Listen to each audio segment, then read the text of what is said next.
these truths to be self-evident. That all men are created equal. As a member of Congress, I get to have a lot of really interesting people in the office. Experts on what they're talking about. This is the podcast for insights into the issues. China, bioterrorism, Medicare for all. In-depth discussions. Breaking it down into simple terms. We hold these truths. We hold these truths. With Dan Crenshaw. The Eagle has landed. All right, this is the Situation Report number 8, the Sitrep, covering the news from February 6th to the 12th because all other news sources tend to suck, so we're giving you the right stuff. Today we're going to talk about the Gulf of America proclamation, some really interesting develops in Mexico regarding cartels and American involvement. We're going to talk about penny production. We're going to talk about the debate over whether district judges can really put injunctions on executive actions. We're going to talk about Hamas delaying a hostage deal and what's going to happen in Gaza, Doge, and closing the CFPB. So lots to get to. All right. Let's start with something you might not have heard. Recently this week, the Mexican Senate voted 107 in favor. That's out of 128 senators.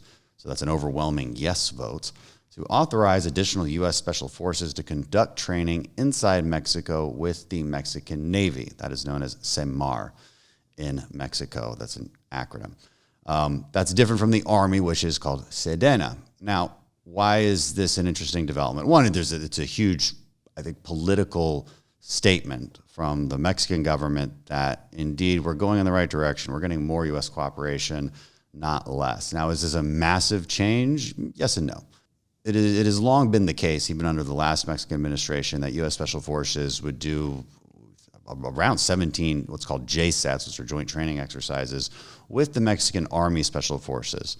But we had given up, or not by our choice, but by Mexico's choice, our relationship with Los Marinos, so the Marines, or maybe their equivalent of U.S. Navy SEALs. And my friends who were assigned to this years ago would go down to Mexico and do joint training operations with the Mexican Navy Special Forces.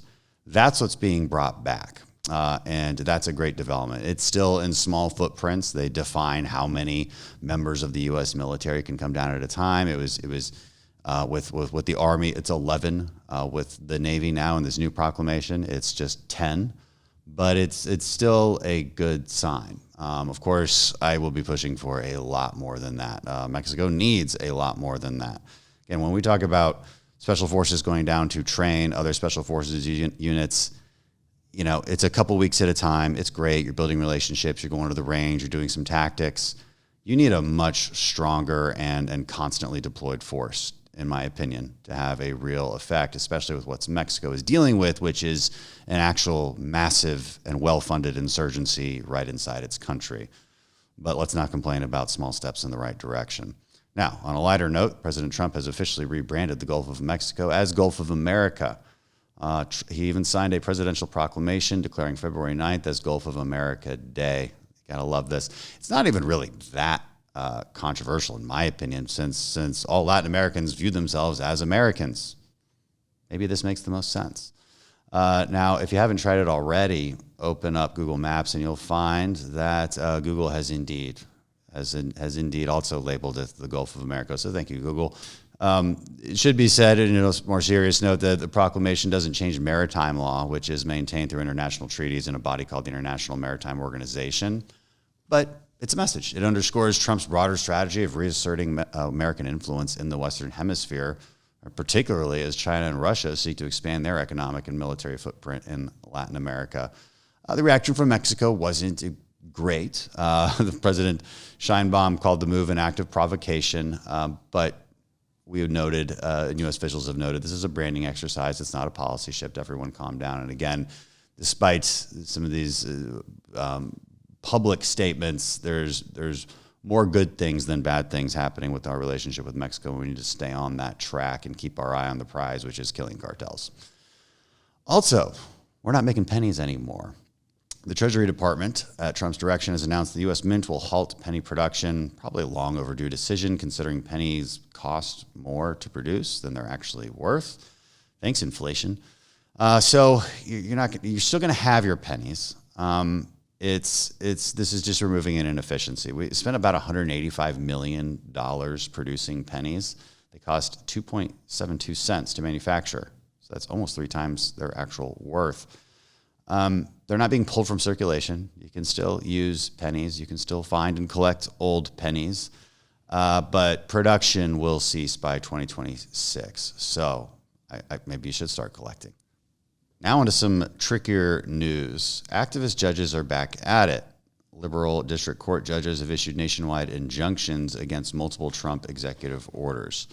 Now, in the bold words of our 4th Chief Justice of the United States, Chief Justice John Marshall, who's famous for establishing judicial review. He was Chief Justice from 1801 to 1835, so this is early in our founding when these debates were happening. He said, "It is emphatically the province and duty of the judicial department to say what the law is."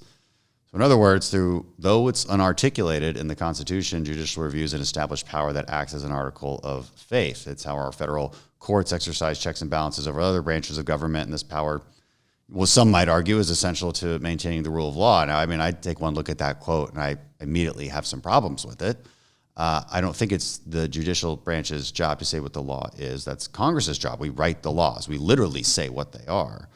The judiciary's job is to interpret those properly when I think there is some vagueness as to how to interpret those laws. It is a check for sure, but ultimately they are Article 3 of the Constitution. Article 1 is Congress. That is the most powerful branch of government. We write the laws. So judicial review happened whether we like it or not, and it's been used for well over a couple centuries now. And needless to say, courts and judges, even the Supreme Court, they don't always get it right. So it's another question of should these judges have so much power? I mean, let's not forget, in 1857, the Supreme Court ruled the Dred Scott case that Africans were not conferred citizenship under the Constitution. 1896, the court upheld segregation as constitutional in the Plessy versus Ferguson case. In 1944, the court upheld the internment of Japanese Americans during World War II. And don't even get me started on Roe v. Wade. So they don't always get it right. All of that said, in the last 25 years, individual U.S. District Court judges increasingly have exercised judicial review by granting sweeping injunctions blocking presidential executive orders and policies. Now, again, it's one thing for the Supreme Court to get it wrong. That is the highest court in the land, very clearly endowed with that power by the Constitution. I think a lot of people rightfully question the power of unelected, lower-level judges granting sweeping national injunctions. I mean, the ink was hardly dry on President Donald Trump's birthright citizenship order when a federal judge in Washington state issued a nationwide injunction blocking it. In similar cases, other district judges have invoked stays on Trump's executive orders removing DEI programs, pauses to federal spending, and Trump's plan to revoke California's electric vehicle mandate. Now, I'm sure there's definitely an argument and a debate within each of those subjects. Maybe some are right, some are wrong. Either way, this is judicial activism. And this is the same playbook used during Trump's first term. They issued 64 nationwide injunctions blocking many of his administration's policies. Over the weekend, Vice President J.D. Vance posted on X, "Judges aren't allowed to control the executive's legitimate power." I agree with that. Of course, the argument is over whether it's the legitimate power or not. And this sparks a nationwide debate, I think a debate we need to have, over whether these clearly partisan judicial tactics are constitutional and protected by historical precedent. These injunctions are controversial because the U.S. Supreme Court has never actually really ruled on them, and now the debate is heating up. Are these injunctions themselves unconstitutional? Do they set a dangerous precedent? Should the Supreme Court step in? So let's talk about the for and against arguments here. Supporters argue these injunctions are necessary, and to be clear, the shoe fits on the other foot. We conservative judges have used them against Biden as well in the last 4 years. But supporters of injunctions as a whole would say they're necessary to prevent executive overreach. Judicial review exists for a reason. It's to check presidential power when it's clearly violating the Constitution. Of course, clearly violating the Constitution is indeed itself a subjective term. They would say it's necessary to ensure uniformity in the law. Without nationwide injunctions, laws could apply differently depending on what state you're in. They would say it's necessary to protect constitutional rights. When a president enacts a policy that is likely unconstitutional, nationwide injunctions prevent immediate harm while courts review the case. They would say there's historical precedent. While controversial, nationwide injunctions have been used for decades. Trump's executive order banning WeChat was blocked nationwide by a Republican-appointed judge in California. And judicial restraint exists, but most judges don't issue nationwide injunctions lightly, most of them. Many federal courts decline to block presidential orders unless the case is exceptional. And I think maybe that's where we've seen things veering off. I think there's a sense, and a rightful one, that as opposed to sticking to what's exceptional, they're going after everything. I mean, the most obvious one would be removing DEI programs in your own executive branch. That one seems pretty obvious to a lot of us, that the executive would have power over what kind of things are being taught within his own branch of government. Again, the president isn't firing any employees from the legislative branch. He can't fire my employees. He can't, if an office here in Congress, I'm right next door to AOC. If they want to have a DEI program in their office, they're allowed to. President Trump in the executive branch can't have an effect on that. But should he be able to have an effect on DEI programs within the Department of Interior? Well, it's an executive agency. I would say, of course. And does the judiciary really have a say in that? Again, the people in favor of judicial injunctions say both sides use them. As I mentioned, Biden saw 14 of his executive orders blocked in his first 3 years. So both sides can use them as a check. Now, opponents of judicial review, that includes conservatives, some legal scholars, Justices Clarence Thomas and Neil Gorsuch, argue these injunctions are deeply flawed because, well, they give too much power to a single judge. One unelected district judge can block a president's policy for the entire country, even if other courts disagree. That seems like a pretty bad thing. It also encourages forum shopping, or court shopping, really. Activist groups, they cherry pick where they file cases, picking courts likely to side with them. That's why most Trump injunctions came from Democrat-appointed judges. And they would say that this sets a dangerous precedent. If a single judge can block a presidential order, what happens when the next administration takes office? It creates legal chaos and legal warfare. And again, there's a lack of Supreme Court clarity here. The Supreme Court's never ruled definitively on whether nationwide injunctions are constitutional. Gorsuch has called them cosmic injunctions and warned the court will need to address them. It also would argue that it's disruptive to executive power. Courts are supposed to review laws, not govern the country. Nationwide injunctions undermine the president's ability to act. And it leads to inconsistent enforcement. If one judge blocks a policy nationwide, but another court upholds it elsewhere, federal agencies have no idea what to do. Is there a fix? People have proposed fixes. Legal experts suggest the following: maybe random case assignment for injunction requests. Okay, so that would do away with that problem of court shopping. Having a 3-judge panel instead of a single judge issuing nationwide orders. So again, getting rid of that problem of having one person unelected with too much power. And of course, getting this to the Supreme Court clarification on the limits of these rulings. Like any policy issue, there's benefits, there's drawbacks to all of these reforms. But the important takeaways here are that this type of injunction, it's not new.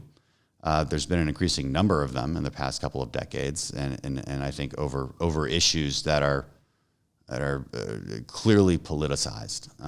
President Trump and Vice President Vance are definitely not wrong to question something that is so obviously constitutionally murky. So I think the Supreme Court needs to provide clarity. So just to provide some clarity here, in all of these injunctions, it's not as if a particular judge just woke up one day and decided to establish an injunction. That's not exactly what happens. Somebody has to file a case. They're basically suing, and they have to have standing to sue, and the judge then makes a decision. Now, there's an open question, too, as whether the executive branch actually has to follow that decision. If they choose not to follow that decision, because I've heard legal scholars say this before, the executive, by following that injunction, is choosing to follow it. And if they choose not to follow it, that's what forces the question up to the Supreme Court, in theory. President Trump, of all people, might be the type to say, we can ignore your injunction, we will continue on as planned, and the Supreme Court will decide. The Supreme Court is, again, the constitutionally established check on whether this particular decision is legal or not. And I think we might expect that, and rightfully so. I think that conversation nationally needs to happen. That decision on how we move forward needs to happen, because I think we've seen legal chaos for too long. Okay, moving abroad. Hamas delays hostage deal, and Trump does not like that. On Monday, February 8th, Hamas announced it would suspend the planned hostage release set for Saturday, February 15th, citing alleged Israeli ceasefire violations. They said the Qassam brigades accused Israel of delaying displaced people's return to northern Gaza, restricting aid, and carrying out attacks. Now, halting the release violates the ceasefire that was agreed upon and hostage agreement between Hamas and Israel, which risks its collapse, potentially reigniting the war. That would not be good. Now, following that announcement, Trump responded, calling for all hell to break loose if the hostages weren't released by Saturday at noon, which is that's coming up quickly. Israeli Prime Minister Netanyahu echoed this warning, vowing to resume intense military action if Hamas fails to comply. Additionally, recent pictures of released Israeli hostages have shocked the world. Many of them are extremely emaciated with obvious signs of brutality. During a Super Bowl interview, Trump commented, "I watched the hostages come back, and they looked like Holocaust survivors. I don't know how much longer we can take that." These survivors had obviously been held deep in captivity, deep in tunnels underneath Gaza for around a year, and not given the proper treatment. A lot has been talked about President Trump's suggestion of a Gaza Riviera. This has, of course, created a lot of comments from all sides. And nevertheless, during a Tuesday meeting with President Trump, King Abdullah II of Jordan offered to take in 2,000 sick Palestinian children from Gaza. Accepting more displaced Palestinians could also create political chaos and issues for Jordan, which already hosts over 2 million Palestinian refugees. That's 20% of the population. Some estimates say it could be more like 50%. It sort of depends on how you actually categorize Palestinian versus Jordanian. A lot would argue that it's the same ethnicity. Now, historically, Arab nations, including Jordan, have resisted absorbing additional refugees in efforts to support the existence of a Palestinian state. So there's twofold issue here. They want a Palestinian state, but they also can't take in more refugees because it creates an untenable political situation for themselves at home. That's the same with Egypt. That's the same with Jordan. And so Jordan's king has always been in a tough spot. He can't be seen as betraying the Palestinians, especially with mounting security concerns that come from years of illegal weapons smuggling from Syria. At the same time, he has to be weary of accepting large numbers of Palestinian refugees because it creates a hot spot for militancy within his own country. History, of course, serves as a warning. His great-grandfather was assassinated by a Palestinian nationalist in 1951, and his father was forced to expel militants after the violent clashes of Black September in the 1970s. So now the king has to navigate intense regional pressure while safeguarding Jordan's security. Just for people unaware of our relationship with Jordan, we have an extremely close relationship with Jordan. A long time friend of the United States. He's very much a Western-educated, perfect English-speaking leader, and provides very clear and sound insight on the on-the-ground truth of what's going on in the Middle East. He's actually here in Washington right now, and we just met with him. So they are very deeply involved in figuring out what the next step is for Gaza and the West Bank. And I think everyone is very clear, Israel from throughout, that Hamas cannot have a future. That much is clear. The question is, who is that future leader for the Palestinian people over Gaza and the West Bank? So Egypt has a big role in this as well. While they rejected the proposal to resettle any Palestinians in Egypt, again, for a lot of the reasons I explained, they will agree and come out with a plan soon of prioritizing Gaza's reconstruction without displacement and advocate for a two-state solution. So they announced this week they'd release a proposal to rebuild Gaza while ensuring Palestinians remain on their land, and pledge to work with the U.S. towards a just resolution. And of course, President Sisi needs to understand that it better be a really good plan, because you're dealing with President Trump, who is a real estate mogul himself. He's going to know what a good development plan looks like. So hope the Egyptians come out with something good. I mean, if you've ever visited ancient Egypt, they might know what they're talking about. There's some pretty impressive things there. So we'll see what they come up with. But worth noting, again, I've noted this in the last podcast, President Trump's unorthodox grand proclamations, what they have the effect of doing is forcing everyone into the room and not leaving until they come up with something. And that's the benefit of what's happening here. So there's a lot of good things behind the scenes. That being said, President Sisi did have a planned visit here to Washington on February 18th. He's postponed it because of the proposal by President Trump to relocate Palestinians from the Gaza Strip. And the administration has gone back and forth on what they mean by that. And we'll get into the details on trying to follow every single comment. But I think, again, the bigger picture here is President Trump is getting people into the room. That's what's happening, and it's a good thing. Worth noting, too, I mean, Egypt is a massive recipient of foreign assistance from the United States, so we do have a lot of influence there. It's over $1 billion, $1.5 billion almost a year.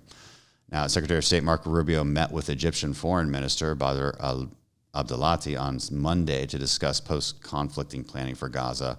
So this is happening behind the scenes, and I think there's more to be seen. Rubio is set to visit Israel, the United Arab Emirates, Qatar, Saudi Arabia, following his stop at the Munich Security Conference this week, which I will also be at. This marks his second international tour as Washington's top diplomat under the Trump administration, and Rubio will first arrive in Israel on February 13th before traveling to the Gulf. So not a lot of easy solutions here, but you have to commend Trump for getting the right people in the room to come up with a plan, and getting Hamas to understand that they should probably take him seriously if he says all hell is going to break loose if you don't release the hostages. On a totally different note, some interesting developments in the tech world. A group of investors, actually led by Elon Musk, made a $97.4 billion offer to purchase OpenAI. Now, OpenAI is the company behind ChatGPT, which everyone's aware of. This was an unsolicited offer. It was quickly rejected by OpenAI CEO Sam Altman. Now, a little bit of background here for those who care. OpenAI was actually started as a nonprofit organization. It had the mission to develop AI technology to, quote, benefit humanity as a whole, unconstrained by a need to generate financial return. That's nice. Now, when they launched ChatGPT and investor interest in AI ballooned, this did change things for Sam Altman. He's laid out a strategy to convert OpenAI to a for-profit company, much to the chagrin of some of its employees. If that plan succeeds, it'd be one of the largest charity to a for-profit venture conversions in history. Not to mention that the nonprofit OpenAI's investors are locked in negotiations as to how much they'd receive in compensation if it were to convert. So there's some interesting business background here. Also some contentious history between Elon Musk and Sam Altman. Elon was an early investor and co-founder of OpenAI. He poured $45 million into it, according to court documents. He recruited top AI scientists for the project. He stepped down from the organization's governing board in 2018 and ceased any further investment in 2020. His withdrawal was allegedly to protest Altman's early plans to commercialize the venture. In 2024, in response to the public announcement of Altman's plans to convert OpenAI to a for-profit venture, Elon sued.